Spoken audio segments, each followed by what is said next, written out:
bem. Olá, começa agora mais um Fiscalização Pública. Você sabe, esse programa que te ajuda a fiscalizar os fiscalizadores. E quem veio bater um papo com a gente hoje é a vereadora Lorene do Cidadania. Seja bem-vinda, vereadora, tudo bem? Tudo bem, Tânia? Obrigada. Oi, todo mundo da TV Câmara. Pois é, agora a gente está gravando aqui no pós-carnaval.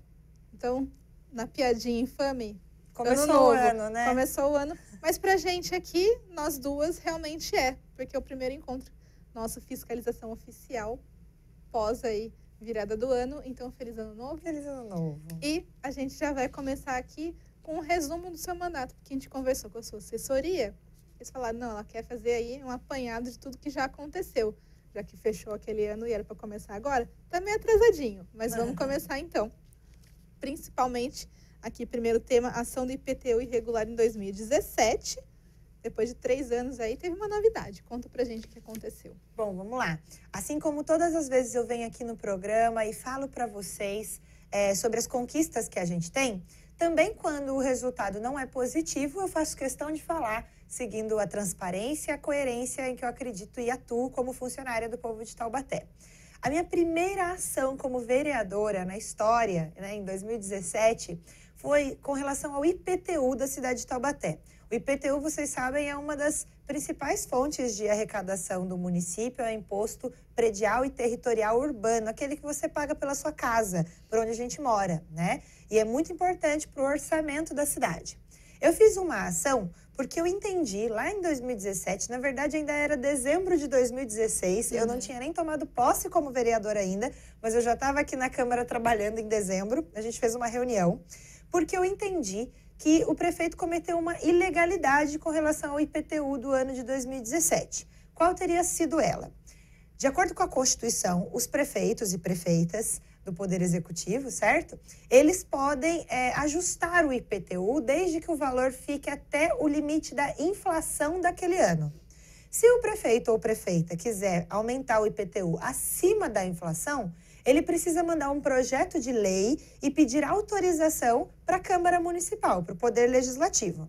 Acontece que o prefeito fez um aumento acima da inflação e não pediu autorização para a Câmara Municipal. Ele fez isso por decreto, que é um instrumento que os prefeitos podem usar, os chefes do Poder Executivo.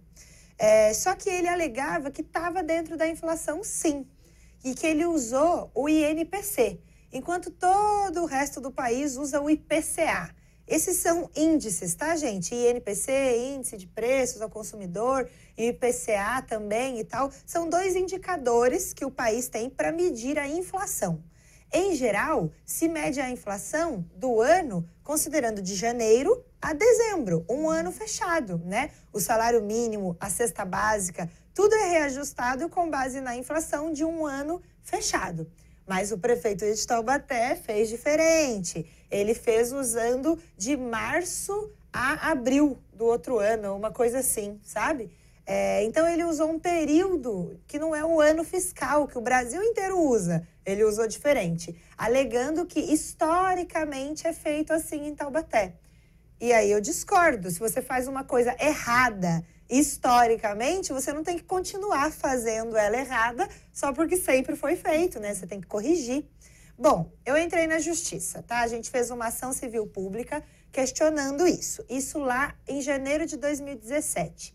Vejam vocês, o resultado saiu agora em janeiro de 2020, 3 anos depois. Então, eu queria citar esse caso para vocês, porque ele é bem uma referência muito legal para vocês entenderem o quanto demora o trabalho de um vereador, um trabalho de fiscalização, que levou 3 anos, foi o primeiro ato que eu fiz como vereadora e funcionária do povo de Taubaté, e foi só em 2020, 3 anos depois, que concluiu. E a gente perdeu. O resultado foi, e eu falo para vocês aqui, que o juiz não deu procedente à ação. No entanto, em momento nenhum do julgamento, eles disseram assim, a vereadora, a cidadã que provocou a Lorene, ela está errada. Não foi dito isso na sentença, não disse. Por que não disse? Porque eu acredito ainda que eu estou correta, que de fato a análise que nós fizemos de que o prefeito aplicou um índice errado no IPTU em 2017, eu acredito ainda que está certa. E o julgamento não disse que estava errada. No entanto, vejam vocês a complexidade da justiça demorada do nosso país, portanto, um assunto que a gente precisa discutir, precisa debater para garantir os direitos da população, porque quando alguém comete um ato errado, equivocado, ilegal, às vezes, porque não tem mais como corrigir, o Poder Judiciário não toma providência. E aí o que aconteceu? Imaginem vocês se o juiz tivesse determinado, realmente a Lorena está correta, o prefeito está errado, então o prefeito vai ter que devolver o IPTU do ano de 2017 de toda a população da cidade de Taubaté, 300 mil habitantes. Já pensou, Tânia? Ia ser o caos, né? Não tem como fazer isso, porque ele já gastou esse dinheiro, inclusive, no orçamento de 2017. Sim. Em coisas importantes. Em coisas importantes, pagou a saúde, pagou a educação, os funcionários públicos, o funcionamento da cidade, porque é assim que eu gosto sempre de explicar para vocês que funciona o orçamento público, né? Vem dos nossos impostos.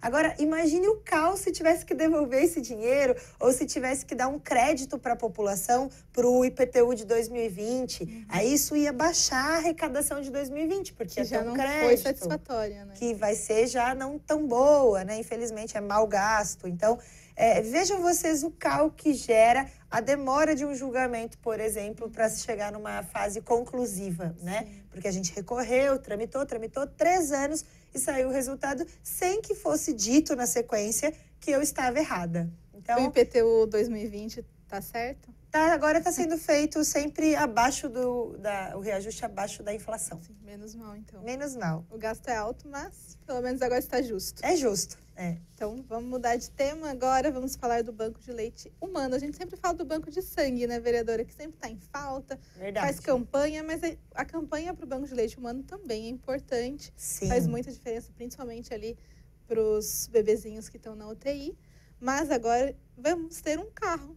É um recurso novo, essa é a novidade, né, vereadora? Exatamente. Inclusive, há 10 anos atrás, a vereadora Poliana conseguiu, por emenda de um parlamentar do nosso partido Cidadania, que à época era PPS, o deputado Arnaldo Jardim, inclusive, que fez a emenda lá 10 anos atrás para um carro do banco de leite. Imagine vocês que é o carro que o banco de leite usa até hoje. Então, já são mais de 10 anos que o banco de leite usa muito esse carro para transportar, levar, buscar esses leites que são tão importantes, doados por mães, para crianças, como você falou, que precisam e não têm do que se alimentar. Já pensou que desesperador um bebezinho que não consegue ter o leite para se alimentar e só se alimenta de leite, não é? De fórmula é caríssima. Né? Caríssimo. Então, a gente conseguiu com a deputada estadual Marina Elou, da Rede Sustentabilidade.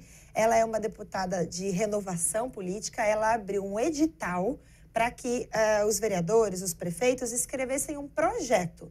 E ela fez uma análise dos projetos. Então, diferente de como sempre foi feito, o político dá a emenda para a cidade com base na afinidade que ele tem com outro vereador, com o prefeito, o partido dele e tal. Não, a Marina Elou abriu um edital e aí as pessoas do estado de São Paulo inteiro enviaram projetos e ela selecionou os melhores. E o nosso, que a gente escreveu, que o meu gabinete escreveu, foi contemplado agora com um carro para o banco de leite, que vai ajudar nessa função tão importante de trazer leite para as criancinhas que precisam. Sim, já tem data para esse carro chegar?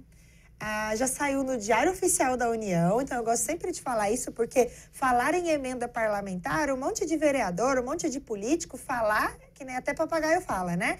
Eu consegui a emenda, eu consegui. Mas a gente precisa trazer o ato oficial, documentado e provar que o dinheiro chegou, porque às vezes o parlamentar promete a emenda, mas não chega na cidade, né? E já foi publicado no Diário Oficial do Estado de São Paulo, agora só falta a liberação do dinheiro mesmo e a gente vai informando vocês. Esse carro vai ser um extra ou ele vai substituir o outro que já está meio velhinho? Provavelmente ele vai substituir o outro que já está em condições bem ruins. Sim, já rodou bastante. Rodou bastante. Mas agora a gente vai para um rápido intervalo, vereadora, mas a gente ainda vai falar, Jardim da Saúde ali. Lembra daquela história da divulgação da lista dos pacientes que esperam consulta? A gente vai falar disso, que também teve uma novidade. Vamos falar aí do transporte público para as pessoas que têm gratuidade ou não, né? está tendo esse problema também. Carteirinha de identificação, transtorno do espectro autista, renovação na política, tem muita coisa para falar. A gente vai ter que correr, vereadora. Vamos correr, pode deixar. Vamos correr pro intervalo, mas a gente volta rapidinho. Até já.